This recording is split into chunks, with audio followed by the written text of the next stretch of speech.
Hari ini kita masuki dalam satu pelajaran yaitu bangkitkan rohmu. Saudara, kalau kita bicara tentang roh, maka kita jangan biarkan ditawan oleh iblis. Kita tahu bahwa untuk masuk dalam kebangkitan, hidup manusia ini harus ada perubahan, ya. Hidup manusia ini harus memiliki perubahan.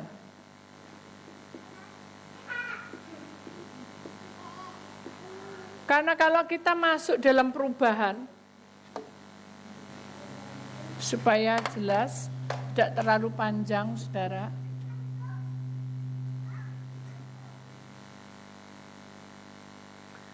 Untuk masuk di dalam perubahan, manusia secara tubuh memiliki kedagingan. Kalau namanya orang memiliki kedagingan, saudara, maka kita akan sadar bahwa manusia ini tidak lepas dari kuasa kegelapan, di mana kita hidup dalam dunia, kita tahu bahwa iblis itu ada di mana-mana. Kalau iblis sudah ada di mana-mana, itu tandanya bahwa waktunya sudah dekat, kita ini menyadari bahwa kita tidak boleh diperdaya oleh kuasa kegelapan. Kenapa? Karena Tuhan ingin kita tetap memiliki suatu kebangkitan. Ya. Bangkit itu berarti ada satu power atau satu semangat yang luar biasa, yang tidak bisa memakai kekuatan manusia, tetapi memakai kuasa dari ilahi. Itu namanya kebangkitan. Kenapa? Karena manusia tidak mungkin bisa bangkit sendiri. Manusia itu adalah lemah. Manusia itu memiliki banyak motivasi. Dalam hidup kita ini kadang-kala pemikiran kita ini kayaknya benar, tetapi justru itu yang menghancurkan. Nah, hal-hal seperti itulah yang harus kita perhatikan baik-baik. Contoh, tidak lama saya mendapat kiriman satu boneka, ya saudara. Boneka itu dari WA, bukan dapat langsung gitu. Boneka-boneka itu lucu sekali seperti manusia. Ya. Tapi boneka-boneka ini aneh. Orang ini sengaja mengirim saya, mungkin juga karena mungkin dia ingin tahu apakah boneka ini ada sesuatu. Dia kirim ke saya. Kemudian saya kembali balas orang itu di WA. Jangan kamu simpen foto itu. Karena ini adalah ada sesuatu yang bergerak dalam hidup manusia itu. Gini, manusia ini, saudara, aslinya adalah kudus. Coba tolong didengarkan. Manusia ini aslinya adalah kudus, ya saudara. Ini katakanlah ini manusia. Dia sudah diberikan kuasa oleh Allah untuk memerangi penguasa iblis. Karena Allah tahu bahwa manusia di muka bumi ini pasti iblis itu akan menggoda, akan mengacau baloukan. Sehingga manusia ini tidak bertemu dengan Allah. Tidak akan masuk di surga. Dia akan bersama-sama dengan iblis masuk ke neraka. Itu adalah tujuannya iblis. Jadi manusia ini sebetulnya tidak ada masalah. Cuma karena kita ini terpengaruh. Terpengaruh itu dalam arti seperti tadi itu, ketika kita mendapat gambar, saudara, mendapat WA dan itu ada boneka yang lucu, saya suka boneka. Saya paling suka dengan boneka, tapi aneh nih, boneka ini ada yang hidup. Ada sesuatu yang menggerakkan hati, menggerakkan pikiran tuh ada. Padahal boneka ini benda mati, dan kalau kita melihat sesuatu, ada sesuatu yang enggak enak, enggak sejahtera, ada sesuatu yang menggerakkan pikir kita, menggerakkan daya hati kita, hidup kita, itu akan berbahaya sekali kalau orang itu Kalau orang itu tidak mengenal Tuhan atau suam-suam kuku.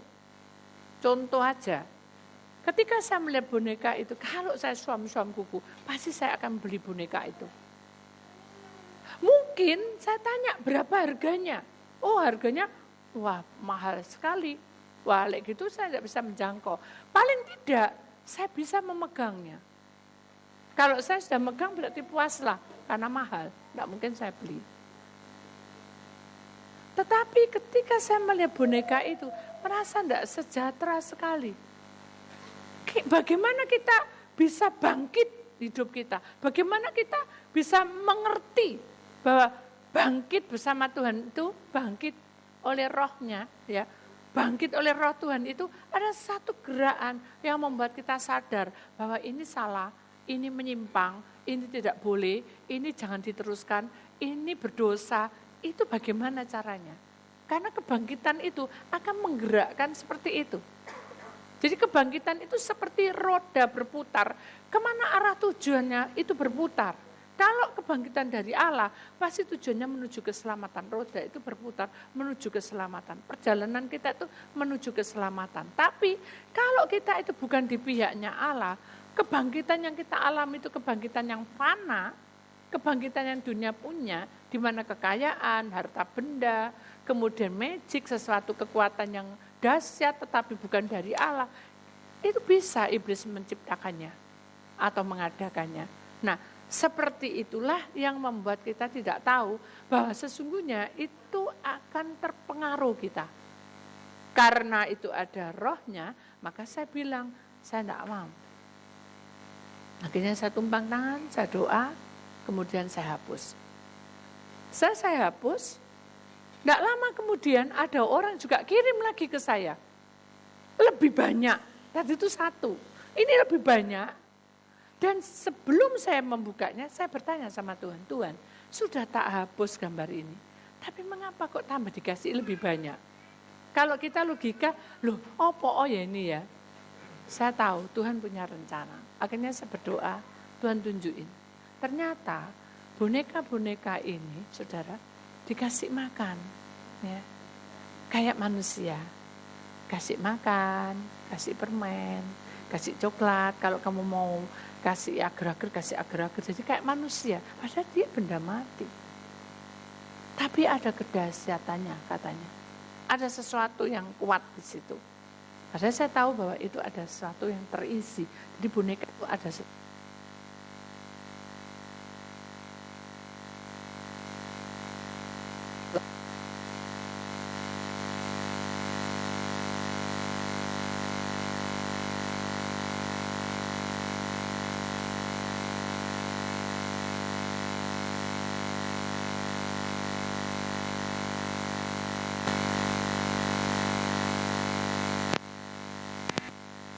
Ketika kita itu melewati pelanggaran itu, ketika kita roda hidup kita ini melewati pelanggaran, kita tetap aja kita menerima. Akhirnya kita seperti gambar ini, saudara. Iblis membungkam, itu kasarannya. Iblis membungkam itu kita tidak bisa melihat mata rohani, kita tidak bisa melihat. Sehingga kita itu terperangah, terpanah. Wah, enak ya, gitu aja bisa kaya. Enak ya, gitu aja bisa makmur. Enak ya, gitu bisa jadi pandai. Enak ya, kamu jadi cantik. Enak ya, kamu jadi wibawa. Enak ya, kayaknya indah gitu. Tapi itu semu. Tidak membawa kebangkitan. Malah saudara akan hancur bersama dengan kuasa kegelapan ini. Jangan biarkan kita ditawan oleh iblis. Kenapa? Karena perubahan tubuh kedagingan kita ini harus dimatikan, kedagingan kita ini.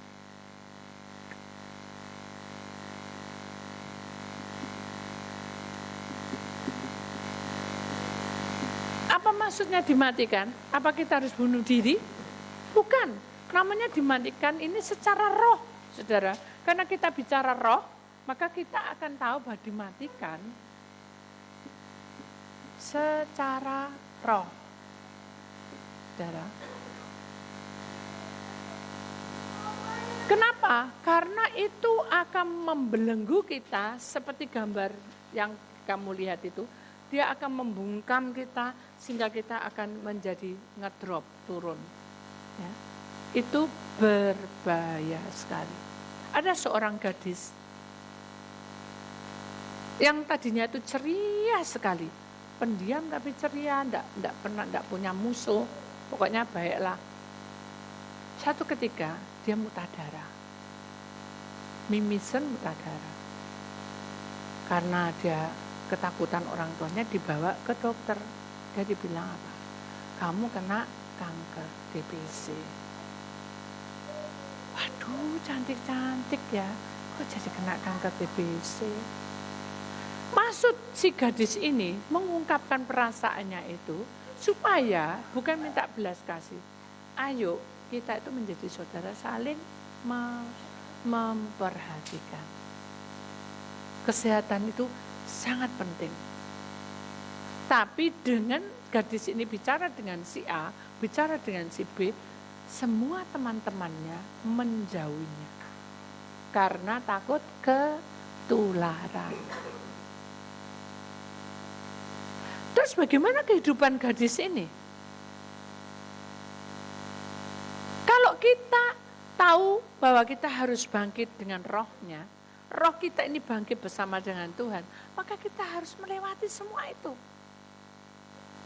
Gadis ini mempertahankan, dia tidak akan kecewa, dia selalu dengan senyum wajah gembira, walaupun dia harus gitu. Kalau semua pergi jauh, bagaimana perasaan kita, saudara?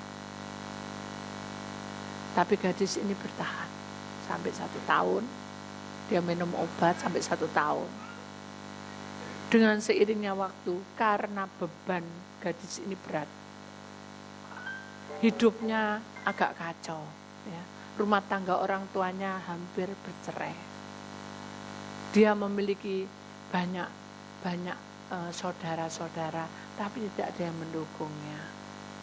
Sehingga dia merasa bahwa ya sudah, lek gitu, aku tak putus saja, putus hidupku. Dengan cara apa? Sudah, aku sudahi. Mungkin dia mau bunuh diri, ya. Mungkin juga pikiran dia mau minum obat tidur atau bagaimana. Itu pikiran dia. Logika secara kedagingan. Dia sudah tidak tahan. Sesungguhnya Tuhan itu berkata, ketika kamu itu masih menjadi benih dalam kandungan ibumu, aku itu selalu memberkati hidupmu. Dan aku tidak akan membiarkan kamu. Aku akan menjaga kamu sampai pada kesudahan zaman. Itu janji Allah. Tapi si gadis ini sudah merasa sudah tidak mampu. Dan dia sudah berkata, aku sudah tidak kuat untuk berubah hidup. Biarlah apa yang terjadi, terjadilah. Dengan kondisi seperti itu, iblis membungkam semua iman percayanya, membungkam semua sikap-sikapnya. Jadi gadis ini menjadi pendiam sekali. Dan mulai badannya mengecil kayak tengkorak hidup. Setiap kali dia mau bangun tidur selalu berdahak. Dahaknya itu hijau darah, gitu terus setiap hari. Akhirnya suatu ketika, saudara, di saat dia sudah tidak berdaya, hidup dia sudah tidak mampu, dia cuma pakai selimut yang tipis, dia itu di depan ada jendela, dia mulai berkata, aku tuh melihat di luar tuh gelap, Tuhan, tapi aku melihat satu bintang yang berkelip-kelip di balik daun jambu itu. Akhirnya dia berkata, Tuhan, kalau bintang itu ada kehidupan, ada kedip-kedip kan ada kehidupan, mengapa saya tidak? Mulailah gadis ini berkata, Tuhan, aku serahkan hidupku kepadamu. Aku mulai sekarang kuserahkan seluruhnya. Karena gadis ini tidak mengenal tubuh jiwa. Dia berkata, aku serahkan semuanya ke dalam tanganmu. Dan aku berserah hidup dan mati di dalam tanganmu. Karena dia punya iman. dan percaya. Maka iblis yang membungkam itu tidak berdaya. Sudah lepas. Pada saat dia buka bungkamannya iblis, saudara, dia mulai sadar, aku harus hidup. Aku harus semangat. Aku harus bangkit. Aku harus dimatikan secara roh kedaginganku. Aku tidak boleh berkata aku cepat mati. Aku berserah. Jadi ini ada satu kebangkitan. Ada satu power untuk dia percaya bahwa hidup mati itu di tangan Tuhan. Akhirnya, saudara, tidak lama kemudian dia jatuh sakit. Panas, tidak pernah berhenti. Bayangkan, saudara. Jadi kalau sudah panas teman gitu, saudara, sudah teriak-teriak, kelihatan orang halus, kelihatan orang mati. Di jendela itu loh, dipanggil-panggil. Orang mati itu dipanggil-panggil, saudara. Orang yang sudah mati, sudah tidak ada, itu mati tahu ya. Itu dipanggil-panggil, oh itu ada emak datang. Emak mau ngajak aku. Oh itu ada adik datang. Mungkin adiknya meninggal. Dia bilang, aku mau dia ajak. Oh itu ada engkong. Semuanya itu sepertinya bertemu dengan orang-orang mati. Nah, itu tandanya, dengarkan di sini. Seorang yang sudah masuk ke situ, saudara, secara roh,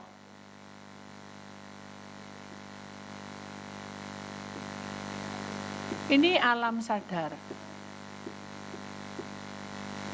Ini alam roh. Secara roh, saudara, ya, gadis ini sudah ada di perbatasan sini, saudara. Mengapa dia bisa melihat orang mati? Karena ini roh. Dia keluar masuk. Nah, ini yang saya katakan bahwa rohmu adalah keluar masuk. Saya tahu, ya apa Bu, suami saya, rohnya keluar masuk. Nah ini saudara, keluar masuk. Jadi rohnya kadang masuk ke alam roh, kadang masuk ke alam sadar. Kalau ke alam sadar, baik-baik, moodnya baik. Tapi kalau saya ke alam roh, kelihatan sembarang kalir. Itu karena gadis ini memang sudah mengalami panas yang berat. Hingga pada saat-saat detik-detik di mana dia sudah tidak mampu, karena dia merasa bahwa setan roh-roh yang mati tadi sudah menanti dia untuk masuk di tempat di mana pokoknya diajak. Aku mau diajak itu loh, aku mau diajak wis ya ke orang pamitan. Aku mau diajak, semua mau ngajak aku, tapi mati-mati semua. Nah itu namanya keluar masuk rohnya. Itu karena sakit. Ya. Kemudian didoakan, dikasih perminyakan, tenang. Kenapa kok tenang? Karena selama kita doa, selama kita minta pementerian, dengar pementerian, selama kita minta kuasa urapannya, maka manusia yang bagaimanapun komanya, tetap dia akan bisa tenang dan berpikir sejenak. Dalam arti, roh itu akan tinggal di tengah-tengah ini dan dia mau berpikir mau ikut ke sini atau ke sana.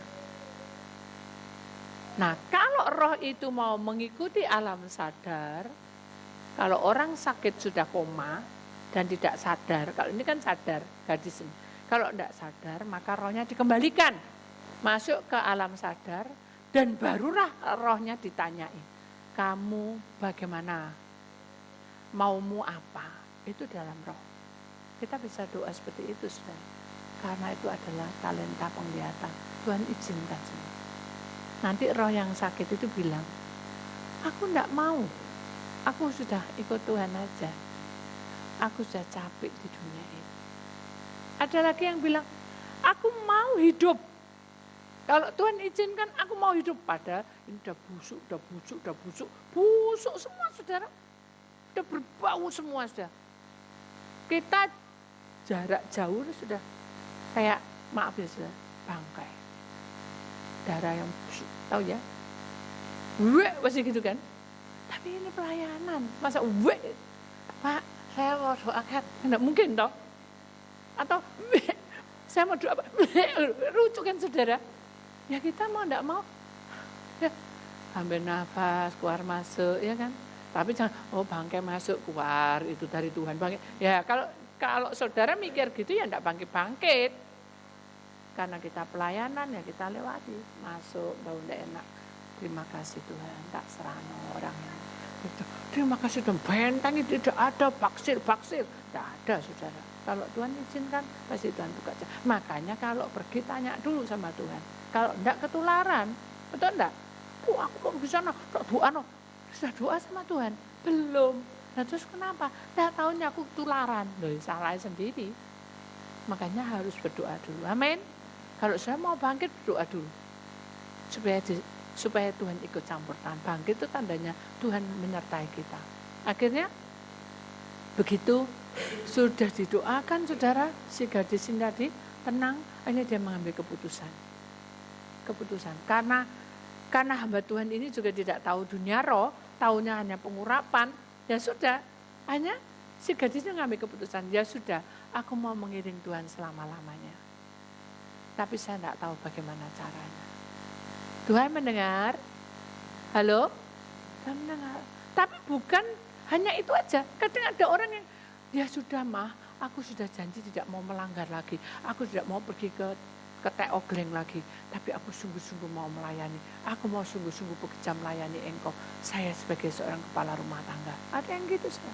Ada juga ada, ya sudah mulai sekarang aku berjanji tidak akan mau percaya pada orang, pada kebobolan bulan-bulan. Ini 10 juta, ini 20, itu 50 suisi, enggak saudara. Dia ambil sama orang karena kebobolan. Bukan kebobolan apa, bukan kemalingan, tapi tidak mau mengerti bahwa itu tidak boleh ceroboh kita, sembarang orang kita percaya. Amin. Jadi kita harus pakai hikmat Tuhan.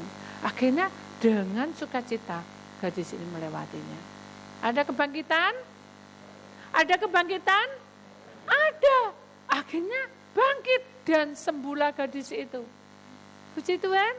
Beri kemuliaan pada Tuhan saudara. Tuhan itu baik.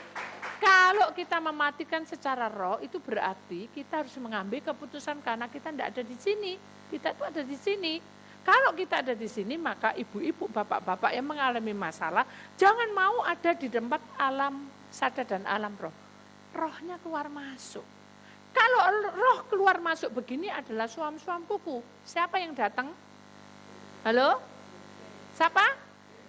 Iblis kok separuh sing ngomong. Siapa? Iblis. Jadi kalau iblis yang datang, berarti dia akan mengerjai manusia ini hingga manusia ini tidak percaya lagi pada Tuhan. Enggak, aku percaya kok. Dia berdoa, bosan. Ya itu kan enggak percaya nih. Sudah pelepasan, suruh puasa ya, aku enggak bisa. Nah, sudah. Iblis mematikan kesetiaan kita supaya kita tidak percaya pada Tuhan. Jangan mau, karena alam sadar dan alam roh ini sangat berbahaya sekali bagi kita. Amin. Kita tidak boleh kebawa ke sana. Itu langkah kita ya saudara. Kemudian kita lihat lagi ayatnya saudara, ayat emas atau ayat yang untuk firman Tuhan pada hari ini. Yakobus pasal 5 ayat 16. Begini bunyi firman Tuhan. Karena itu hendaklah kamu saling mengaku dosamu. Mengaku dosa saudara. Dan saling mendoakan. Saya catat aja supaya saudara tidak mematikan secara roh itu adalah saling apa? Saling apa? Mengaku dosa. Kemudian apa lagi? Saling mendoakan. Ini langkah yang paling aman untuk kita supaya kita tidak masuk ke dalam dunia roh yang keluar masuk tadi. Setelah itu supaya kamu sembuh. Nah saudara, kalau kita lakukan ini semua, maka kedagingan kita ini saudara akan dipatahkan supaya kita sembuh, kamu sembuh. Doa orang yang benar bila dengan yakin didoakan apa? Sangat besar kuasanya. Jadi kita sadar ini membangkitkan kita untuk sembuh. Bangkit. Untuk apa? Sembuh apa? Sembuh uangmu, saudara. sembuh kesehatanmu, sembuh persoalanmu. Sembuh itu bukan karena sakit saja di rumah sakit. Sembuh itu adalah kantongmu, ya, keuanganmu, terus keluargamu. Sembuh semuanya, saudara. Kenapa? Karena Tuhan ingin kita itu menang di atas segalanya. Kalau kita tidak menang, malaikatnya itu terbelenggu. Tidak ada kehidupan. Ini kan gambarnya malaikatnya. Terbelenggu, terluka. Malaikatnya itu dibelenggu, kebelenggu, tidak bisa kemana-mana. Bukan malaikatnya itu perang, tapi karena kita tidak percaya, maka malaikat tidak berhak untuk menolong saudara. Itu pasti. Kenapa? Karena iblis akan menguasai kita. Makanya kita harus sadar, saling mengaku dosa itu adalah penting, di mana nanti alam sadar saudara itu akan mengakui, iya, aku nanti akan betul-betul mau setia. Ada yang gitu? Halo? Coba direnungkan. Pernah enggak janji sama Tuhan kayak gitu? Kalau aku sudah sembuh nanti, aku mau mencintai Tuhan. Aku mau setia. Ada lagi, kalau nanti ini sudah selesai masalahnya, aku janji sama Tuhan, aku akan tetap setia. Kalau ini sudah beres utangku, aku janji mau jadi pelayan Tuhan. Kalau ini aku sudah begini, kalau ini aku sudah begini, itu berandai-andai. Tuhan akan sedih kalau saudara berandai-andai, karena dia tahu watak manusia. Kita seperti Yudas, bisa juga kita seperti Petrus. Jadi kita tidak boleh ke arah berandai-andai. Kalau kita betul-betul mencintai Tuhan, ambil sikapmu untuk bangkit, masuk dalam kesembuhan, bangkit untuk sembuh. Karena kedagingan ini lemah. Marilah kita saling mengaku dosa. Dan hari ini, sebelum kita masuk dalam pelepasan, ya, persiapan kita nanti kan pementeran. Yang terakhir ada pementeran di mana semua dimenterai dari hidup kita. Masa lalu kita, masa depan kita, dan pekerjaan kita, keluarga kita akan dimenterai semuanya. Dan ingat, saling mengaku dosa itu adalah pementeran yang betul-betul membuat kita itu dekat pada Tuhan. Kemudian yang kedua, saling mendoakan. Mengapa? Kok saling mendoakan? Didoakan mbek Bu Titik lah cukup toh? Enggak bisa. Saling mendoakan itu adalah antara si A dan si B ini harus bersekutu. Kalau kita mau pengurapan, saudara, kalau yang si tuan rumahnya ini tidak puasa dan saya puasa, maka tidak akan bisa saling mendoakan. Kenapa? Karena peperangan, saudara. Peperangan itu bisa masuk alam sadar dan alam roh. Makanya kan ada orang pada waktu ada sesuatu, ada kesurupan. Ada yang kelihatan begini, kelihatan begitu. Kenapa? Karena kita tidak pas. Waktu kita dalam pengurapan, waktu kita mengiring Tuhan, kita ini setengah-setengah. Itu tidak boleh. Jadi kita harus lewati. Saling mendoakan itu adalah penting. Itu penting sekali. Suatu ketika, saya tidak kenal orang ini, karena orang ini dari luar. Dia bilang saya lupa daerahnya, entah itu dari New Zealand atau pokoknya dari luar. Dan dia bilang, saya lihat dari YouTube, ibu adalah pintar dengan dunia roh. Saya WA, saya tidak pintar. Saya ini adalah hamba Tuhan dan saya itu pendoa. Ya sudah, saya doakan. Dan kita tidak kenal, sudah. Kita doain. Duh, kok ususnya dia itu kok semuanya hitam? Loh, hitam tak berarti? Ya apa, sudah bisa bayangkan ya? Itu kan tempat makan. Tapi kalau hitam, berarti orang ini kok bisa hidup? Betul enggak? Betul enggak? Kan bingung. Loh, kok bisa hidup ya? Kok hitam? Kosong, gak rasanya kayak gelap gitu. Tidak kelihatan ususnya. Loh, kok aneh ya? Saya bilang, Tuhan, tidak tahu apa yang saya lakukan. Dah, doa aja, doa. Begitu doa, di tengah-tengah mau habis, Tuhan cuma bilang gini, jangan kamu merokok. Jangan kamu minum. Karena ususmu sudah tidak ada. Duh, sudah tidak ada kan berarti gimana dia? Ternyata saudara, dia nangis betul. Dan dia bilang, kok tahu kamu? Kok tahu kamu hamba Tuhan? Kok ngerti kamu? Katanya. Kamu tahu? Ya mana aku tahu? Enggak dibilangi kan? Tapi kamu tahu, ususku ini sudah tidak ada. Jadi aku tuh pakai selang. Ya ampun Tuhan, kok ngeri ya saya. Jadi orang ini hidup pakai selang saudara. Saking canggihnya orang sudah, ususnya sudah busuk. Terus apa yang kamu lakukan sekarang? Saya minta doa, bagaimana masa depan saya. Dulu saya tidak bisa doa masa depan. Tuhan cuma bilang tadi tidak boleh ngerokok, tidak boleh minum. Apakah kamu masih gitu? Aku sumpah, dengarkan. Kalau aku tuh tidak berdaya, aku ini sudah buntu otakku, aku lari ke sana. Terus, kamu mau apa? Mau cepat meninggal? Mau cepat mati? Pikir saya seperti itu. Terus, tapi kok tidak mati-mati katanya. Ingat, Tuhan itu memberikan waktu kepada kita. Agar kita benar-benar mengakui dosa dan saling mendoakan. Ayo kita bangkit, pasti ada kesembuhan untuk kamu. Hanya dia bilang, benar aku bisa sembuh? Bagaimana wong ususku sudah diambil? Ya apa bisa sembuh?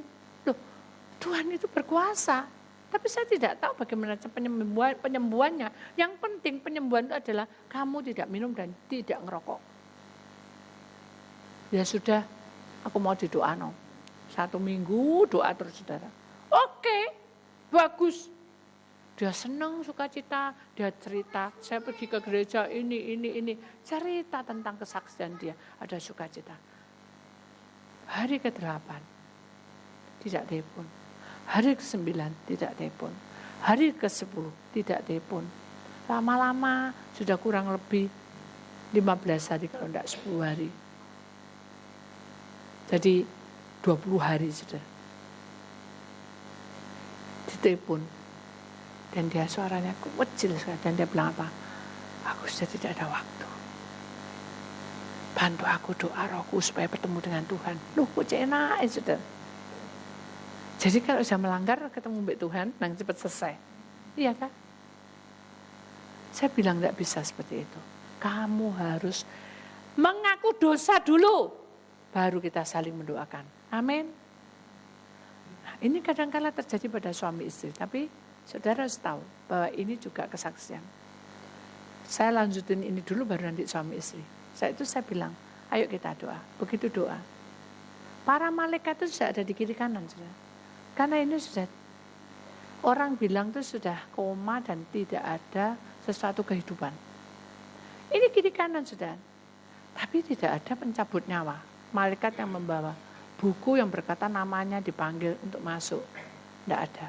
Hanya saya bilang, Tuhan, ini apa? Tuhan bilang, aku masih memberi kesempatan lagi untuk bertobat. Saya tidak berani bilang berapa hari, berapa tahun, berapa apa. Tapi Tuhan saya bilang sendiri, sampai dia memiliki turunan. Hah? Terus, berarti ini PR yang berat buat saya. Saya bilang, Tuhan, aduh PR berat buat saya. Tuhan bilang apa? Serahkan semua. Karena ini adalah urusanku. Oh ya sudah, terserah aja. Dah, kamu harus hidup. Saya bilang gitu. Karena Tuhan bilang kamu sampai memiliki turunan. Dia nangis. Dan dia bilang apa? Sudah tahu? Aku menyesal hidup. Kenapa hidup tidak kugunakan dengan baik-baik? Tuhan itu baik. Aku menyiksa diriku sendiri, tapi Tuhan memberi kesempatan untuk aku hidup. Aku berjanji, katanya gitu. Kalau nanti aku punya turunan, tidak boleh rusak seperti aku. Ya kayak tunggali saudara. Betul enggak? Tapi saya bilang, Kasep, sekarang ini kamu dandani hidupmu untuk hidup baru dan jadilah kamu anak Tuhan yang sungguh-sungguh. Hanya udah betul-betul melangkah. Sudah dokter sudah bilang, tidak ada waktu. Sudah ini kamu masih tidak ada kehidupan. Tapi orang ini penuh dengan semangat. Akhirnya saudara, sudah putus hubungan, tidak tahu bagaimana, saya juga tidak ngerti. Caranya bagaimana saya hubungi juga tidak ngerti. Kemudian setengah tahun kemudian, dia telepon saya. Tolong doakan saya. Kenapa? Ini siapa? Saya juga tidak ngerti. Kamu dulu pokok nanti, sekarang doakan. Saya bingung doakan apa. Doakan, cepat doakan. Saking gugupnya dia tidak bilang, istriku itu hamil, doakan. Tidak, doakan. Hanya kita doa, kok lucu. Kok ada ya, ada perempuan, ada anaknya, mau melahirkan anaknya, bilang, aku mau keluar, gitu saudara. Hanya kita berdoa dengan kuasa Tuhan. Mereka megang gini, keluar anaknya. Dinamakan Immanuel. Akhirnya dia bersaksi, sekarang aku betul-betul yakin Tuhan saya pelihara aku. Terus saya tanya sama Tuhan, ususnya apa Tuhan? Betul enggak? Apa Tuhan kasih usus baru?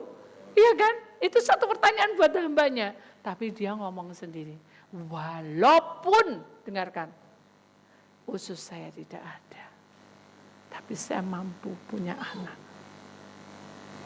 Itu adalah mujizat yang terbesar. Amin.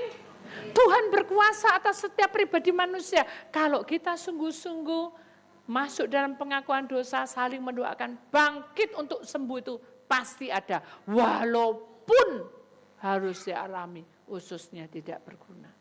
Tapi Tuhan kasih keturunan. Beri kemuliaan pada Tuhan saudara. Tuhan baik. Karena itu saudara jangan lengah. Tuhan tidak pernah membiarkan saudara itu lengah. Karena kalau lengah, iblis akan akan memegang kamu dan malaikat itu akan dibuang. Tidak bisa bertindak apa-apa. Dan lama-lama kita dicampakkan ke dapur api. Jangan ke sana. Amin. Mari kita hidup dalam kebenaran, bangkit di dalam roh. Mari kita lihat lagi gambar yang terakhir, saudara. Di sini kita lihat gambarnya. Tuhan itu akan memberkati kita, saudara. Kita tahu, dengarkan sini, kita tahu, kita hanya tahu seburuk apa masa lalu kita. Kita tuh, setiap pribadi kita tahu, oh aku dulu pernah begini, oh aku dulu, ya kan? Tahu itu kan adalah masa lalu. Kita hanya tahu seburuk apa masa lalu kita. Tetapi ingat, Tuhan lebih tahu seindah apa masa depan kita. Amin. Jadi Tuhan tidak memikirkan masa lalu kita, Dia ingin masa depan itu menjadi bagian kita. Amin. Jadi kita harus bangkit, kita harus semangat penuh dengan kasih. Amin. Itulah yang Tuhan mau. Mari saudara, kita akan satukan iman kita akan bangkit, kita akan nyanyikan kasih setiamu Tuhan lebih dari hidupku. Ya. Kita akan satukan iman kita, karena waktu berjalan dengan cepat, kita imani bahwa Tuhan berkuasa atas langit dan bumi ini. Dan Dia berkuasa atas hidup kita. Kasih setiamu Tuhan lebih dari hidupku. Jalan-jalanmu ya Tuhan terbaik bagiku. Dari semua yang kau katakan, tiada dusta aku temui. Kalau ada dusta, orang yang tanpa usus itu tidak akan hidup. Tetapi karena dia hidup, kita akan menjadi indah di pemandangan Allah. Amin. Satu lagi saudara, suami istri. Nah ini, suami istri, saya belum saksikan sedikit. Suami istri itu harus ke sini saudara, mengaku dosa. Jangan suami istri menyendam sesuatu. Oh awas kamu ya. Nah itu toh. Nah enaknya saudara menghakimi. Tidak boleh, harus mengaku dosa. Ya Pak, aku salah. Ya Ma, aku salah. Sudah, selesai. Mungkin kata-kata kita tidak benar. Ayo kita selesaikan dengan baik-baik. Kenapa? Karena Tuhan itu beserta kita. Amin. Jadi suami istri tidak boleh saling menuduh, tidak boleh ada kecurigaan, tidak boleh ada kebencian. Kenapa? Karena kalau kita saling mengaku dosa di hadapan Tuhan, kita saling mendoakan, suami istri akan kuat bersama Tuhan. Anak cucu kita akan diberkati. Amin. Tuhan pasti menyertai perjalanan kita.